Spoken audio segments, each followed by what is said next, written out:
പരീക്ഷാകാലമായി കഴിഞ്ഞു. പരീക്ഷാകാലം എന്ന് പറയുമ്പോൾ തന്നെ അത് സമ്മർദ്ദങ്ങളുടെ കാലമാണ്. എനിക്ക് തോന്നുന്നു കുട്ടികൾക്കും വീട്ടുകാർക്കും. അതുകൊണ്ട് തന്നെ ഇന്ന് വനിത ചർച്ച ചെയ്യുന്നത് ഈ സമ്മർദ്ദത്തെ എങ്ങനെ ഒഴിവാക്കാമെന്നാണ്. അതിനായി നമ്മുടെ കൂടെയുള്ളത് വിപിൻ റോൾഡൻ. ആള് ചില്ലറക്കാരനല്ല, നമ്മുടെ സെലിബ്രിറ്റികൾക്ക് വരെ ഒരു മെന്റൽ കോച്ചിങ് ഒക്കെ കൊടുക്കുന്ന ഒരാളാണ് അല്ലേ? ഹലോ വിപിൻ. ഹായ്. ശരിക്കും ഒരു പുതിയ റോൾ, ഒരു സെലിബ്രിറ്റികൾക്കൊക്കെ ഒരു മെന്റൽ കോച്ചിങ് കൊടുക്കുന്ന ആ ഒരു റോളിലേക്ക് എപ്പോൾ മാറി? ഞാനിത് ശരിക്കും കുറേ നാളായിട്ട് നമ്മൾ 3-4 വർഷമായിട്ട് ഇതിൻ്റെ പ്രാക്ടീസ് സംഭവം തുടങ്ങിയിട്ടുണ്ടായിരുന്നു. അപ്പോൾ സ്പോർട്സ് ഫീൽഡിലുള്ള ആൾക്കാർ, ദെൻ ഫിലിം ഫീൽഡിലൊക്കെ ആൾക്കാർക്ക്. അപ്പോൾ അതിൻ്റെ ഒരു റൂട്ടായിട്ട് നമ്മൾ ആദ്യ അറ്റംപ്റ്റുകളിലൊരു 2 പ്രധാന സ്ഥാനങ്ങളുണ്ട്. ഇപ്പോൾ റീസെൻ്റ്ലി കേരള സ്ട്രൈക്കേഴ്സിൻ്റെ മോഹൻലാലിൻ്റെയും ടീമിൻ്റെ ഒക്കെ 5 കളിയിൽ 2 ജയിച്ചു. കാരണം ചെറിയ കാര്യമല്ല. കാരണം വെച്ചാൽ അവരുടെ ഫീൽഡല്ല, അവർക്ക് അറിയാത്തൊരു പ്രോസസ്സ് അവർ പഠിച്ചിട്ട് അവർ ചെയ്യുക എന്ന് പറയുമ്പോൾ ആദ്യ വർഷം തന്നെ ഇത്രയും ജയിച്ചു തന്നെ ഇമ്പോർട്ടൻ്റ് ആയ ഒരു ആസ്പെക്ട്സ് ആയിട്ട് എനിക്ക് തോന്നുന്നുണ്ട്. ഏറ്റവും പ്രധാനം ഇപ്പോൾ കുട്ടികൾ പരീക്ഷ എഴുതാൻ പോകുമ്പോഴും അവർക്ക് ഈ ഒരു ഇൻ്റർവ്യൂവിൻ്റെ അല്ലെങ്കിൽ ഒരു സൈക്കോളജിക്കൽ സപ്പോർട്ട് എന്ന് പറഞ്ഞതിനെ പോസിറ്റീവായിട്ട് എടുക്കേണ്ട ഒരു ഡയമെൻഷൻ മോഹൻലാലും പ്രധാനപ്പെട്ട മലയാളത്തിലെ എല്ലാ താരങ്ങളും കോച്ച് സേനൻസർ അടക്കം ഈ ഒരു കോച്ചിങ്ങിനെ മനസ്സിനെ ട്യൂൺ ചെയ്യേണ്ടതിൻ്റെ ആവശ്യകതയെ അത്ര സീരിയസ് ആയിട്ട് എടുത്ത് അവർ ഇൻവോൾവ് ചെയ്യുക എന്നുള്ളതാണ്. അതുപോലെ ഈ പരീക്ഷയിലും നമുക്ക് കുട്ടികൾക്ക് ഏറ്റവും നല്ല രീതിയിൽ പെർഫോം ചെയ്യാനായിട്ട് സാധിക്കും. മനസ്സിനെ ഒരുക്കേണ്ടതിൽ ഒരുക്കുക. ഇപ്പൊ എന്തായാലും ഈ സെലിബ്രിറ്റി കോച്ചിനോട് എനിക്ക് ചോദിക്കാനുള്ളത് ഇന്ന് എക്സാം സ്ട്രെസ്സിനെ കുറിച്ചാണ്. അപ്പൊ ശരിക്കും പറഞ്ഞു കഴിഞ്ഞാൽ എക്സാം സ്ട്രെസ് പോസിറ്റീവ് ആണോ നെഗറ്റീവ് ആണോ, അല്ലെങ്കിൽ എങ്ങനെയാണ് ഈ സ്ട്രെസ്സിനെ നമ്മൾ എടുക്കുക? സ്ട്രെസ്സിനെ സംബന്ധിച്ച് നോക്കുമ്പോഴേക്കും 2 തരത്തിലുള്ള സ്ട്രെസ് ഉണ്ട്. ഒന്ന് സ്ട്രെസ് എന്ന് പറയുന്നത് ഒരു പോസിറ്റീവ് സ്ട്രെസ്സാണ്. ഈ പോസിറ്റീവ് സ്ട്രെസ്സാണ് നമ്മൾ പലപ്പോഴും ഒരു വാർഫ്രണ്ടിൽ നിൽക്കുമ്പോഴാണല്ലോ നമുക്കൊരു ഏതെങ്കിലും ഒരു ടാസ്ക് ചെയ്യാനായിട്ട് നമുക്കൊരു കോൺഫിഡൻസ് നൽകുന്നത്. ഇതൊന്നും ഇല്ലെങ്കിൽ നമ്മൾ സാധാരണ ഒരു ലെതാർജി മോഡിലേക്ക്, സിമ്പിൾ മോഡിലേക്ക് പലപ്പോഴും പോയേക്കാം.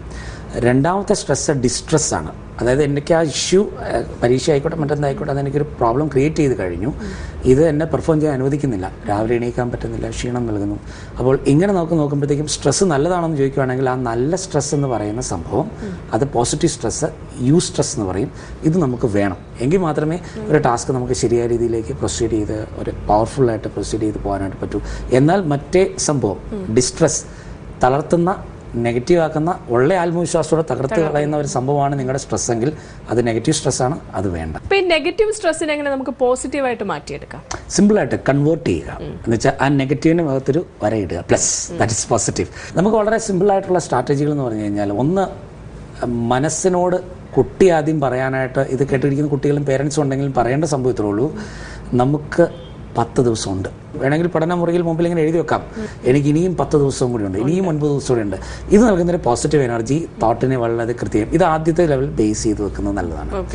ഇതിൻ്റെ കൂടെ തന്നെ പാഠപുസ്തകങ്ങളൊക്കെ എടുക്കുമ്പോൾ ഓരോ വിഷയങ്ങളോടും ചില ദേഷ്യവും വിഷമവും ഒക്കെ ഉണ്ടാവും. ഒന്ന് കോംപ്രമൈസ് ചെയ്യണം. പുസ്തകങ്ങളെ സ്നേഹിക്കുക, സ്നേഹമുണ്ടെന്ന് പറയുക. ടീച്ചേഴ്സിനെ മനസ്സിൽ കണ്ട അവരോടൊക്കെ ചില ബുദ്ധിമുട്ടുകളൊക്കെ മനസ്സിലുണ്ടാവും. ഈ ബുദ്ധിമുട്ടുകളൊക്കെ അവരോടൊന്ന് മനസ്സിലുകൊണ്ടൊന്ന് ക്ഷമ ചോദിക്കുക.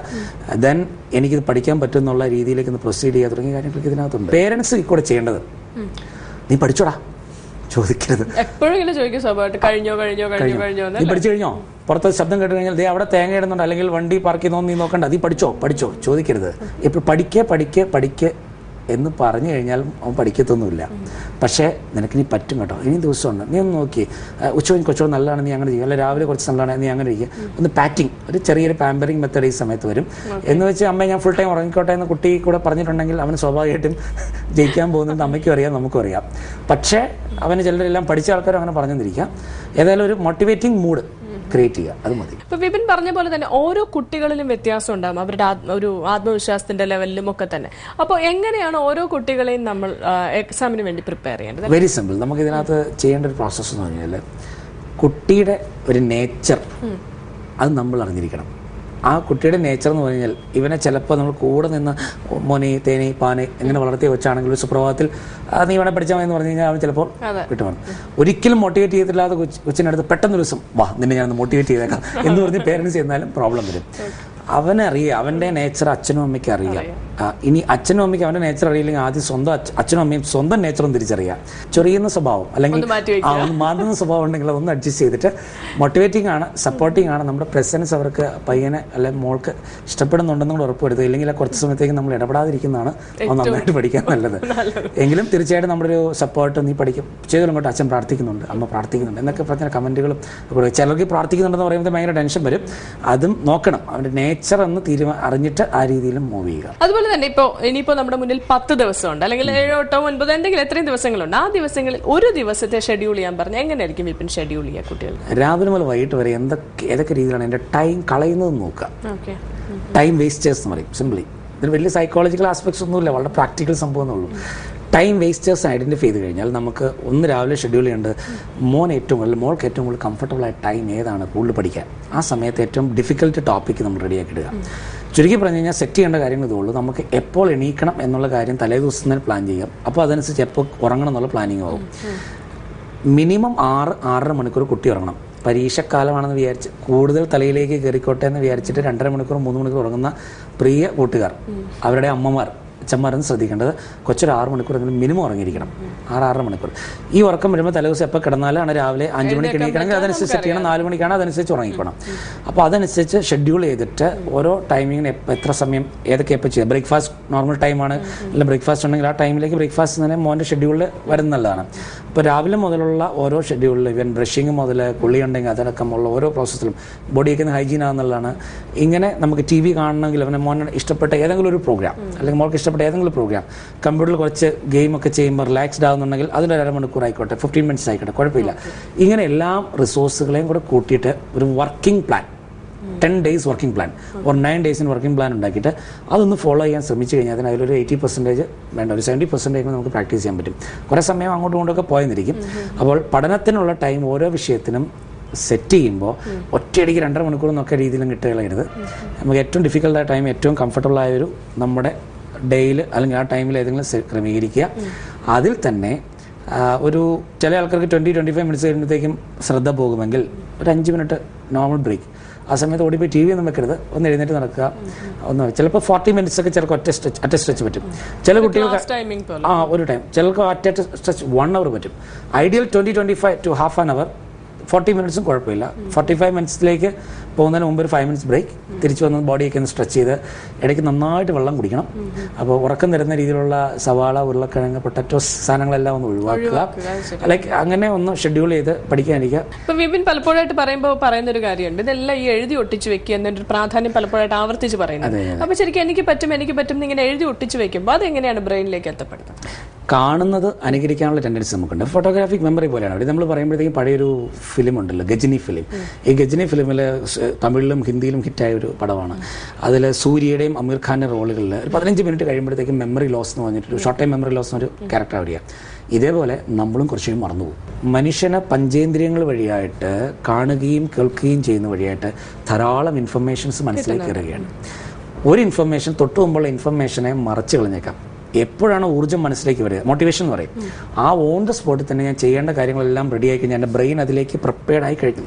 ബ്രെയിൻ അത് റെഡിയാക്കും. അപ്പം ഞാൻ ചെയ്യേണ്ട കാര്യങ്ങളെല്ലാം എൻ്റെ പേപ്പറിലേക്ക് കറക്റ്റായിട്ട് എനിക്ക് റെഡിയാക്കി വെക്കുകയും പിന്നെ എനിക്ക് വേണ്ടത് റിമൈൻഡിങ് ആണ്. ലൈക്ക് ഫോളോ അപ്പ് എന്ന് പറയുന്ന പോലെ, അല്ലെ പഠിച്ച കാര്യം റിവിഷൻ എന്ന് പറഞ്ഞ മെത്തേഡ് ഇതൊക്കെ തന്നെയാണ്. അപ്പോൾ ഓരോ സമയക്രമങ്ങളും എന്താണ് എന്നോട് ആവശ്യപ്പെടുന്നത് പറഞ്ഞാൽ ആ ചിട്ട, ക്രമം, ഡിസിപ്ലിൻ, ഇതൊക്കെ കുട്ടി ചെറുപ്പം പോലെ പഠിച്ചാണ്. ഇതൊക്കെ ബ്രെയിനിൽ ഓരോ ന്യൂറൽ പാത്തായിട്ട് കിടപ്പുണ്ട്.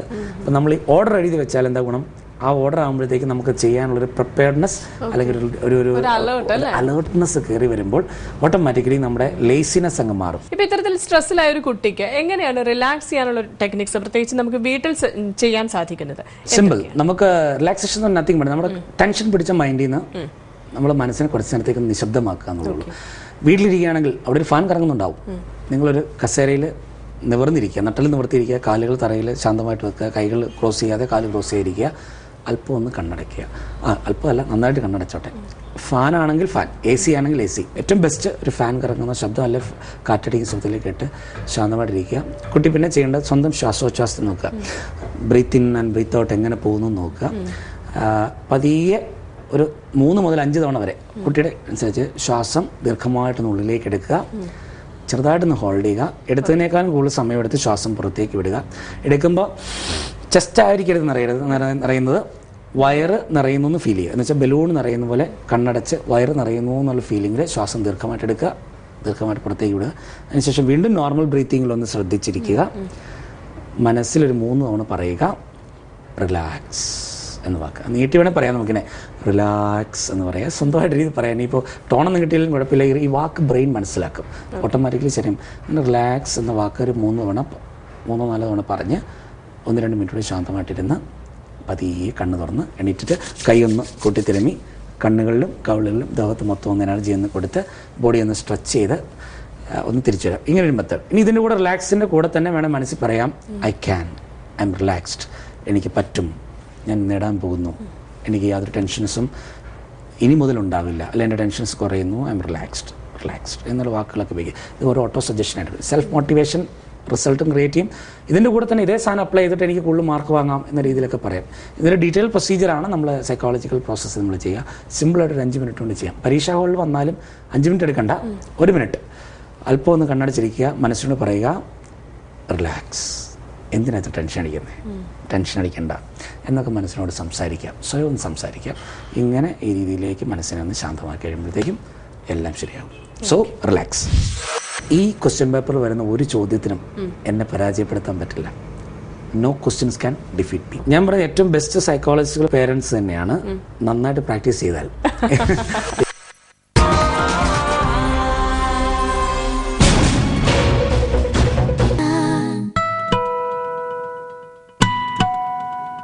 വളരെ നന്നായി പഠിച്ചൊരു കുട്ടിക്കും ഒരു പക്ഷേ ക്വസ്റ്റ്യൻ പേപ്പർ കിട്ടുമ്പോൾ വളരെ ടെൻഷൻ തുടങ്ങും. അപ്പോൾ അവരുടെ കോൺഫിഡൻസ് മുഴുവൻ പോവും. അപ്പോൾ എങ്ങനെയാണ് പരീക്ഷാ ദിവസം ഒരു സ്ട്രെസ് ഉണ്ടായാൽ അതിനെ നേരിടേണ്ട മാർഗങ്ങൾ എന്തൊക്കെയാണ്? 3 ലെവലിലാണ് ഏതൊരു ടാസ്കിനെ നമുക്ക് ഡിവൈഡ് ചെയ്യേണ്ടത്. ഒന്ന്, പരീക്ഷയ്ക്ക് മുമ്പ്. നമ്മൾ പരീക്ഷ വെച്ച് പറഞ്ഞാൽ ഏത് വ്യക്തിക്ക് ഏത് ജോലിക്കും ഇങ്ങനെ തന്നെയാണ് ആപ്ലിക്കബിൾ ആണ്. പരീക്ഷയ്ക്ക് മുമ്പ്, പരീക്ഷാ ദിവസങ്ങളിൽ, പരീക്ഷയ്ക്ക് ശേഷം. പെർഫോമൻസ് ഡേ ആണ് ഏറ്റവും വലിയ ഇമ്പോർട്ടൻറ്റ്. അന്നത്തെ ദിവസം നല്ലൊരു വയറിൻ്റെ അസുഖം വന്നാലും പോയി കംപ്ലീറ്റ് കാര്യങ്ങൾ പോയി. അപ്പോൾ നമ്മൾ ചെയ്യേണ്ടതെന്ന് വെച്ചാൽ പരീക്ഷ തലേദിവസം തന്നെ മുതൽ തന്നെ മനസ്സ് പ്രിപ്പയർഡ് ആയിരിക്കണം. അപ്പോൾ അടുക്കി വെക്കേണ്ട കാര്യങ്ങൾ അടുക്കി വെക്കുക. ഹാൾ ടിക്കറ്റ് രാവിലെ ദിവസം അന്നത്തെ ദിവസം രാവിലെയാണ് എടുക്കുന്നതെങ്കിൽ അന്നതുപോലെ ടെൻഷൻ ക്രിയേറ്റ് ചെയ്യുക. തലേ ദിവസം ഒരുക്കേണ്ട എല്ലാ പെൻസിൽ, ഡയഗ്രംസ് അല്ലെങ്കിൽ കാര്യങ്ങൾ, പെൻസിലൊക്കെ പലപ്പോഴും ഷാർപ്പൻ ചെയ്ത് വെക്കുന്ന കാര്യം പോലും വിട്ടുപോകും. ഇതൊക്കെ തലേദിവസം ഓർഡറാക്കി റെഡിയാക്കി വെച്ച് കഴിഞ്ഞാൽ തന്നെ പകുതി ടെൻഷൻ പോയി. പരീക്ഷാ ഹാളിൽ എത്തുന്നതിന് മുമ്പ് തന്നെ മനസ്സിനോട് രാവിലെ എണീക്കുമ്പോൾ തന്നെ പറയണം, ഇന്ന് എൻ്റെ ജഡ്ജ്മെൻറ്റ് ഡേ എന്നല്ല പറയേണ്ടത്, ഞാൻ കാത്തിരുന്ന ദിവസം ഇതാണ്, ഞാൻ അതിനുവേണ്ടി തയ്യാറാവണമെന്നുള്ള മൈൻഡിൽ തന്നെ വേണം പരീക്ഷ നടക്കുന്ന സ്കൂളിലേക്കൊക്കെ ചെല്ലാനായിട്ട്. അവിടെ ചെന്ന് ടെൻഷൻ അടിക്കുന്ന കൂട്ടുകാരൻ നടുക്കോട്ട് ദയവായിട്ട് കയറരുത്. കുറച്ചുകൂടി ടെൻഷൻ കിട്ടും. അത്യാവശ്യം കയ്യിൽ വെള്ളമൊക്കെ ഉള്ളതെന്നുള്ളതാണ്, അതിൽ നടക്കുന്നതാണ്. ഒന്ന് മൂവ് ചെയ്ത് അന്നൊരു കംഫർട്ടബിൾ ആയിട്ട് അങ്ങനെ മൂവ് ചെയ്തിട്ട് റിലാക്സ്ഡ് ടോണിൽ വേണം നമുക്കതിലേക്ക് ഈ പരീക്ഷാ ഹാളിലേക്കൊക്കെ കയറാനായിട്ട്. അവസാന നിമിഷം ഓടിച്ചിട്ടൊന്നും പ്രിപ്പയർ ചെയ്ത് പോവുകയും ചെയ്യണ്ട. ഇപ്പൊ തന്നെ നമ്മൾ പരീക്ഷാ ഹാളിൽ കയറി കഴിഞ്ഞു. അപ്പൊ പരീക്ഷാ ഹാളിൽ കയറിയതിന് ശേഷം എന്തൊക്കെ കാര്യങ്ങൾ ശ്രദ്ധിക്കണം? ഹാളിലേക്കാണ് നമ്മുടെ ഗോദ, അവിടെയാണ് അരീന. നമ്മൾ അവിടേക്ക് കയറുക എന്ന് പറയുമ്പോഴത്തേക്കും ശരിക്കൊരു ഗ്ലാഡിയേറ്ററിന്റെ ഒരു ഫീലിൽ തന്നെയാണ് നമ്മൾ കയറുക. പരീക്ഷാ ഹാളിൽ ചെന്നിരുന്ന് അവിടെ ബെഞ്ചിലൊക്കെ ഇരുന്ന്, ചിലത് കസേരയൊക്കെ ആയിരിക്കാം, ടേബിളൊക്കെ ഇരുന്നിട്ട് മനസ്സിനോട് പറയുക, ഞാനിത് നേടാൻ പോവാണ്, പരീക്ഷാ പേപ്പർ ഇത് അവിടെ ഇരിക്കുന്നു, ക്വസ്റ്റ്യൻ പേപ്പർ ഇരിക്കുന്നു, അതൊക്കെ നോക്കുക, അപ്പം വേഗം വാ എന്നൊക്കെ മനസ്സിലിങ്ങനെ പറയാം. വളരെ ഫ്രണ്ട്ലി മൂഡാണ്, നോ ടെൻഷൻ പ്ലീസ്. ആ സമയത്ത് ടെൻഷൻ അല്ല, റിലാക്സ്ഡ് മൂഡാണ്. കൂളായിട്ട് വേണം, ചെറിയൊരു പാട്ടൊക്കെ മനസ്സിൽ വരുന്നതുകൊണ്ട് കുഴപ്പമില്ല. അങ്ങനെ ഒരു മൂഡിലൊക്കെ വരിക. പരീക്ഷാ പേപ്പർ, ക്വസ്റ്റ്യൻ പേപ്പർ കിട്ടുന്ന സമയം തന്നെ മനസ്സിൽ പ്രാർത്ഥിച്ചുകൊണ്ട് ഇങ്ങനെ സ്വീകരിക്കുക. ആരും കാണുന്നില്ല എങ്കിലും കാണുന്നുണ്ടെങ്കിലും 30 സെക്കൻഡ്സ് വേണമെങ്കിൽ ഒന്ന് കണ്ണടച്ചിട്ട് നിങ്ങളുടെ ഉള്ളിലെ ദൈവത്തോടൊന്ന് പ്രാർത്ഥിക്കാം. ഞാനൊക്കെ ചെയ്തുകൊണ്ടിരുന്ന മെത്തേഡ് എന്ന് പറഞ്ഞാൽ ഈ ക്വസ്റ്റ്യൻ പേപ്പർ അങ്ങ് മറിച്ച് വെക്കും. ആദ്യം ക്വസ്റ്റ്യൻ ഡയറക്റ്റ് കാണില്ല. എന്നിട്ട് മനസ്സിൽ പറയേണ്ട ഒരു സ്റ്റേറ്റ്മെൻ്റ് ഉണ്ട്, ഈ ക്വസ്റ്റ്യൻ പേപ്പർ വരുന്ന ഒരു ചോദ്യത്തിനും എന്നെ പരാജയപ്പെടുത്താൻ പറ്റില്ല. No questions can defeat me. ഇത് മനസ്സിൽ പറഞ്ഞിട്ട്, അഥവാ ഏതെങ്കിലും ചോദ്യം, ഇനിയിപ്പോൾ നമ്മളിങ്ങനെ പറഞ്ഞാൽ ചില ക്വസ്റ്റ്യൻസ് നമുക്ക് ബുദ്ധിമുട്ടുണ്ടാവുമല്ലോ, അതിനുവേണ്ടി അടുത്ത സ്റ്റേറ്റ്മെൻറ്റോടെ എടുത്തു വെക്കും. അഥവാ ഏതെങ്കിലും ക്വസ്റ്റ്യൻസ് എനിക്ക് ബുദ്ധിമുട്ടായിട്ട് തോന്നിയാൽ പരീക്ഷ എഴുതി തീരുന്നതിന് മുമ്പ് തന്നെ അതിൻ്റെ ആൻസർ എൻ്റെ തലയിൽ മനസ്സിലൊരു ലഡു പൊട്ടിയിരിക്കും, എൻ്റെ മനസ്സിൽ കിട്ടിയിരിക്കും. ഈ ഒരു രീതിയിലേക്ക് ചിന്തിച്ചിട്ടാണ് ക്വസ്റ്റ്യൻ പേപ്പർ നോക്കുക. അപ്പോൾ സ്വാഭാവികമായിട്ടും പല ലഡുക്കളും പൊട്ടും, കാരണം എല്ലാം അറിയാവണമെന്നില്ല. അപ്പോൾ നമുക്ക് ഏറ്റവും അറിയാവുന്ന ഒന്ന് ടിക്ക് ചെയ്ത് വിടുക. അറിയാവുന്ന ബുദ്ധിമുട്ടുള്ള ചില സംഭവങ്ങൾ മനസ്സിൽ പറയുക, കിട്ടും, നമുക്കതിലേക്ക് വരാൻ പറ്റുമെന്ന് പറഞ്ഞിട്ട് ഏറ്റവും അറിയാവുന്ന ക്വസ്റ്റ്യൻസ് നോട്ട് ചെയ്ത് അതിന് അതിൻ്റെ കോഡ് നമ്പറും ക്വസ്റ്റ്യൻ നമ്പറും ഒക്കെ ഇട്ട് അതിന് ക്വസ്റ്റ്യൻ പേപ്പറിലൊക്കെ ഫില്ല് ചെയ്യാനുള്ള എല്ലാം ഫില്ല് ചെയ്തേക്കണം. ചില ഹോൾ ടിക്കറ്റ് പോലും ഫില്ല് ചെയ്തില്ല, പക്ഷേ ടീച്ചേഴ്സൊക്കെ നോക്കിക്കൊള്ളുമായിരിക്കും. എങ്കിലും ഏറ്റവും അറിയാവുന്ന ക്വസ്റ്റ്യൻ ആദ്യം എഴുതുമ്പോൾ നല്ല തുടക്കം ആത്മവിശ്വാസം മെയിൻറ്റെയിൻ ചെയ്യാൻ നമ്മളെ സഹായിക്കും. ഈ രീതിയിൽ അങ്ങ് പോയാൽ എവിടെയെങ്കിലും ഡൗൺ ആയാലും മനസ്സിനോട് ഒരു നിമിഷം ഒന്ന് കണ്ണടച്ചിട്ട് പറയുക, മനസ്സിൽ പറയുക, എനിക്ക് തിരിച്ചു കിട്ടും, പരീക്ഷ ഏതാനും നിമിഷങ്ങൾക്കുള്ളിൽ തന്നെ എനിക്ക് ആ ക്വസ്റ്റ്യൻ ആൻസർ കിട്ടും. ഗോഡ് ഈസ് വിത്ത് മീ, എൻ്റെ ഈശ്വരൻ എൻ്റെ കൂടെയുണ്ട്, എന്നെ സപ്പോർട്ട് ചെയ്യുന്നുണ്ട്, പ്ലസ് എൻ്റെ മൈൻഡ് ഇതിലേക്ക് പ്രിപ്പയർഡ് ആയിട്ടുണ്ട്. വേറെ ആരും പരീക്ഷ എഴുതുന്നു, പരീക്ഷാ പേപ്പർ വാങ്ങുന്നതും ആത്മാർത്ഥം എഴുതും ദയവായിട്ട് നോക്കരുത്. കാരണം അവൻ 5 പേപ്പർ വാങ്ങി എനിക്ക് ഇതുവരെ 3 ആയിട്ടുള്ളൂ എന്ന് നോക്കണ്ട്. അവൻ വലിയ അകത്തിയായിട്ട് എഴുതുന്നത്, ഞാൻ വളരെ കുറച്ച് കംഫർട്ടബിൾ ആയിരിക്കും എഴുതുന്നത്. അപ്പോൾ അവരുടെ പെർഫോമൻസ് നോക്കിയാൽ നമുക്ക് വീണ്ടും മനസ്സ് ഡൗൺ ആവും. നിങ്ങളെ മാത്രമേ കാണാവൂ. നമ്മളെ മാത്രം കണ്ടതിന് ശേഷം ഒരു 3 മണിക്കൂർ കഴിഞ്ഞ് 2.5 മണിക്കൂർ 3 മണിക്കൂർ കഴിഞ്ഞ് കഴിയുമ്പോൾ വളരെ വ്യത്യാസം വരും. ഇപ്പോൾ സാധാരണ നമ്മൾ കണ്ടുവരുന്ന മറ്റൊരു കാര്യമാണ്, പരീക്ഷ കഴിഞ്ഞ് വീട്ടിൽ വന്നാലും ക്വസ്റ്റ്യൻ പേപ്പറൊക്കെ നമ്മൾ വീണ്ടും ഡിസ്കസ് ചെയ്യും. യെസ്, ചിലർ നടത്താറുണ്ട്. എങ്ങനെ ഉണ്ടായിരുന്നു മോനെ, നീ ആ ക്വസ്റ്റ്യൻ എഴുതിയോ, അമ്മ പറഞ്ഞു വിട്ടതല്ലേ. അമ്മമാർ പ്രത്യേകം ശ്രദ്ധിക്കുക. എനിക്ക് തോന്നിയ സമയത്ത് അമ്മമാർ പ്രത്യേകം ശ്രദ്ധിക്കുക. നിങ്ങൾക്ക് ഏതെങ്കിലും ടെൻഷൻ ഉണ്ടെങ്കിൽ നിങ്ങൾക്ക് റിലാക്സേഷൻ തെറാപ്പി ഒക്കെ എടുക്കാം. പക്ഷേ കുട്ടിയെ കഴിഞ്ഞ പരീക്ഷയുടെ പേരിൽ ക്വസ്റ്റ്യൻ ചെയ്യരുത്. കഴിഞ്ഞാൽ നമുക്കൊന്നും ചെയ്യാനില്ല. എല്ലാ പരീക്ഷയും കഴിഞ്ഞിട്ട് നമുക്ക് അതിലേക്ക് തിരിച്ചു വരാം. ഇനി നമുക്ക് ചെയ്യേണ്ടതെന്ന് വെച്ചാൽ, നീ ആ ക്വസ്റ്റ്യൻ പേപ്പർ തന്നേരം വന്നിട്ട് അമ്മ അങ്ങ് മാറ്റി വെച്ചേക്കുക. അതിനകത്ത് ക്വസ്റ്റ്യൻ വേണം നിങ്ങൾ നോക്കിക്കോളൂ. അപ്പോൾ നമുക്കറിയാം ഏതൊക്കെ ക്വസ്റ്റ്യനാണ് കുട്ടി ടിക്ക് ചെയ്തിട്ടുള്ളത് നമുക്ക് മനസ്സിലാവും. അതിനെ വെച്ചിട്ട് ഒരു ക്വസ്റ്റ്യനും ചോദിക്കാതിരിക്കുക. എങ്ങനെ ഉണ്ടായിരുന്നു എന്നുള്ള ക്വസ്റ്റ്യനൊക്കെ ആകാം. എങ്ങനെ ഉണ്ടെങ്കിലും കുഴപ്പമില്ല, നിനക്ക് കുറേയൊക്കെ പെർഫോം ചെയ്യാൻ പറ്റിയിട്ടുണ്ടാവും നമുക്കറിയാം. നീ തൽക്കാലം റെസ്റ്റ് എടുക്കുക, ഒരു പാൽ കുടിക്കുക, അല്ലെങ്കിൽ റിലാക്സ് ചെയ്യുക. വേണം കുറച്ച് നേരം TV കണ്ടു, മനസ്സിന് ഫ്രഷ് ആവുക. എന്ന് കുളിയെ കഴിഞ്ഞിട്ട് നമുക്ക് അടുത്തതിലേക്ക് പ്രിപ്പയർ ചെയ്യാം. ഈ മൂഡിലേക്ക് അമ്മ പോയാൽ മതി. എല്ലാം കഴിഞ്ഞിട്ട്, പരീക്ഷ എല്ലാം കഴിഞ്ഞിട്ട് നമുക്ക് 1 by 1 ആയിട്ട് അനലൈസ് ചെയ്യുമ്പോഴേക്കും ആൻസർ കിട്ടും. ഇല്ലെങ്കിൽ കുട്ടിക്ക് അത് ടെൻഷനാകും. ചില കുട്ടികൾക്ക് ഞാൻ ചെയ്തു എന്ന് തോന്നുന്നത് വളരെ രസമായി. അങ്ങനെയാണ് നിങ്ങൾ നന്നായിട്ട് ചെയ്യാൻ പറ്റിയ ചില ക്വസ്റ്റിനെ കുറിച്ച് ചർച്ച ചെയ്തോളൂ. ഇപ്പൊ സാധാരണ 10 ദിവസമാണ് നമ്മുടെ മുന്നിലുള്ളത് നമ്മൾ പറഞ്ഞു, അല്ലെങ്കിൽ 8 ദിവസം. അപ്പൊ ഈ ചുരുങ്ങിയ ദിവസത്തിനുള്ളിൽ കുട്ടിക്ക് എന്തെങ്കിലും ഇത്തരത്തിലുള്ള ഒരു ഡിസോർഡർ കണ്ടെത്തിയ, അല്ലെങ്കിൽ കുട്ടിയുടെ ഒരു സ്ട്രെസ് നമ്മൾ കണ്ടെത്തിയ, ഒരു സൈക്കോളജിസ്റ്റിനെ സമീപിക്കേണ്ടതുണ്ടോ, അതോ വീട്ടുകാർ തന്നെ തീർക്കുന്നതാണോ നല്ലത്? രണ്ടും ഇമ്പോർട്ടന്റ് ആണ്. ഞാൻ പറഞ്ഞ ഏറ്റവും ബെസ്റ്റ് സൈക്കോളജിസ്റ്റുകൾ പേരൻസ് തന്നെയാണ്, നന്നായിട്ട് പ്രാക്ടീസ് ചെയ്താൽ. ഇല്ലെങ്കിൽ ഏറ്റവും നല്ല പാരയും അവർ തന്നെയായിട്ട് മാറാം. അപ്പോൾ ശുദ്ധൻ ദുഷ്ടന്റെ ഫലം ചെയ്യുന്നൊക്കെ പറയുന്ന ചില തലങ്ങളുണ്ട്. എന്ന് വെച്ചാൽ അവരാരും അറിഞ്ഞുകൊണ്ടാരും ഒരു കൊച്ചിനെ തോൽപ്പിക്കില്ല. പക്ഷെ ഈ ആധി പരവേശം അവരെ തോൽപ്പിച്ചേക്കാം. നിങ്ങൾക്ക് തീരെ പറ്റുന്നില്ലെങ്കിൽ ഓഫ് കോഴ്സ് അടുത്തുള്ള ഏതെങ്കിലും ഒരു നല്ലൊരു കൗൺസിലറെ, നല്ലൊരു സൈക്കോളജിസ്റ്റിനെ മീറ്റ് ചെയ്യുന്നതുകൊണ്ട് യാതൊരു തെറ്റുമില്ല. അറ്റ്ലീസ്റ്റ് 1-2 വിസിറ്റ് ആണെങ്കിലും കുഴപ്പമില്ല. ആഴ്ചയിലോ അല്ലെങ്കിൽ ടോട്ടലായിട്ട് 9 ദിവസം പോകുന്ന 1 മണിക്കൂറോ അല്ലെങ്കിൽ 2 മണിക്കൂർ മാത്രമേ ഒരു ഇൻവെസ്റ്റ്മെന്റ് ആയിട്ട് പോകുന്നുള്ളൂ. വീട്ടിൽ ചെയ്യാനാണെങ്കിൽ ചെയ്യേണ്ടത്, കൊച്ചിൻ്റെ ഉറക്കം, ഭക്ഷണം അടങ്ങി എല്ലാ കാര്യങ്ങളും ഒരു സൈക്കോളജിക്കൽ ടച്ച് ഉണ്ട്, പ്രോപ്പറായിട്ട് നടക്കുന്ന ഉറപ്പുവരുത്തുക. സ്ട്രെസ്ഡ് ആണെന്ന് കണ്ടു കഴിഞ്ഞാൽ വെറുതെ ഒന്ന് സംസാരിക്കുക. നീ വാ നമുക്കൊന്ന് നടക്കാൻ പോവാം, ഒരു കാഷ്വൽ പ്രോസസ്സിലേക്ക് നടക്കുക, മറ്റു വിശേഷങ്ങളൊക്കെ ചോദിക്കുക. ഇതൊക്കെയും ശ്രദ്ധയൊന്ന് മാറ്റിവിടാനായിട്ട് നല്ലതാണ്. അപ്പോൾ ചില ഫ്രണ്ട്സിനെ കുറിച്ച് ചോദിക്കാം. എനിമിറ്റി ഉള്ള ആൾക്കാരോടല്ല, നല്ല ഫ്രണ്ട്ഷിപ്പുള്ള ചില കാര്യങ്ങൾ ചോദിക്കാം. അല്ലെങ്കിൽ നീ നല്ലൊരു കുക്കറി ഷോ ഉണ്ട്, നമുക്ക് വെറുതെ വന്ന് കാണാനൊക്കെ പറഞ്ഞ് നീ ഒരു 1/2 മണിക്കൂർ വന്ന് റിലാക്സ് ചെയ്യുക. ഏത് മെത്തേഡിലും പേരൻസിന് ഒരു മോട്ടിവേറ്റിംഗ് റോൾ ഇതിനകത്ത് ചെയ്യാൻ പറ്റും. പിന്നെ ഓരോ ദിവസവും നമുക്ക് നല്ല പരീക്ഷാ വിജയങ്ങളുടെ കാര്യങ്ങളൊക്കെ ആശയങ്ങളൊക്കെ പറയാൻ പറ്റും. ചില ഇൻസ്പിറേഷണൽ സ്റ്റോറീസ് പറയാൻ പറ്റും. Never compare with any other student. കാരണം ആ സ്റ്റുഡൻറ്റിൽ നിന്ന് പഠിക്കുന്ന കേട്ടോ, അവൻ്റെ മോൻ പഠിക്കുക, ആ ലെവലിലേക്കൊന്നും ഒരു കാരണവശാലും പറയാതിരിക്കുക. കൂടെ നിന്നിട്ട് ഓൾവേസ് പറയേണ്ട സംഭവമാണ്, നിനക്ക് പറ്റും, നിനക്ക് ചെയ്യാൻ പറ്റും, നിനക്ക് നേടാൻ പറ്റും. കാരണം നീ ഓൾറെഡി ഇതെല്ലാം പഠിച്ചാണ് പരീക്ഷാക്കാലത്ത്. അപ്പോൾ അമ്മ ഇല്ല ഞാൻ പഠിച്ചിട്ടില്ല, ഒന്നും പഠിച്ചു, അത് സാരമില്ല. ഇനി നീ ഒരു കാര്യം ചെയ്തോളൂ, ഇന്ന് മുതൽ നീ അങ്ങോട്ട് പറയുക.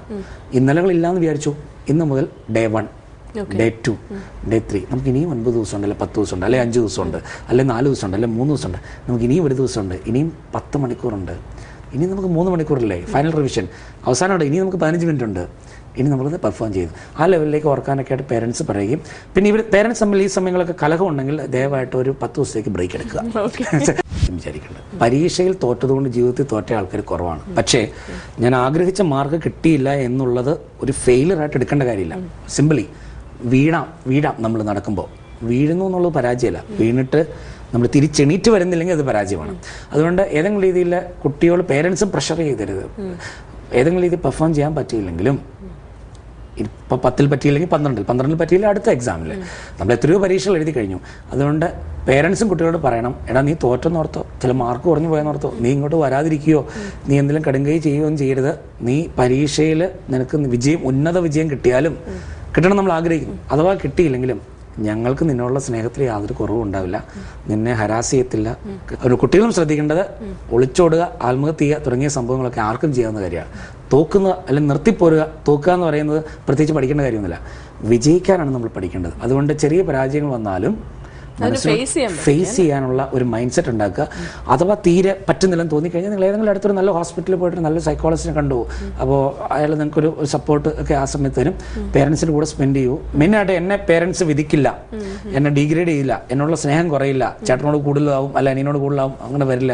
മറിച്ച് എൻ്റെ ഈ പരാജയമാണെങ്കിലും അല്ല മാർക്ക് ഇത്ര കുറഞ്ഞാലും അവർക്ക് അത് അക്സെപ്റ്റ് ചെയ്യാൻ പറ്റും എന്നുള്ളൊരു മൈൻഡ് സെറ്റ്. അവർ കൂടെയുണ്ട്, ഇത് ഞങ്ങളുണ്ട് കൂടെ എന്ന് പറയുന്ന ഒരു ഡയമെൻഷൻ വന്നാൽ മതി. അല്ലെങ്കിൽ തന്നെ മണ്ടത്തരമല്ലേ കാണിക്കുന്നത്, ഒളിച്ചോട്ടവും ആത്മഹത്യയും ഒക്കെ. അതും കുട്ടികളെന്ന് അറിയണം. വിജയം എന്ന് പറയുന്നത് ഇനിയും കിടക്കുകയാണ്. പഴയ ഒരു കവിതയുള്ളതുപോലെ miles to go, before I sleep. ഇനി ഓടി തീർക്കാനുണ്ട്, ഇനിയൊക്കെ എത്ര പരാജയം വരാൻ കിടക്കുന്നു. പക്ഷേ നമ്മൾ പരാജയത്തിൽ നിന്നും ഒരു ഫീനിക്സ് പക്ഷിയെ പോലെ തിരിച്ചു വരാനായി പറ്റും.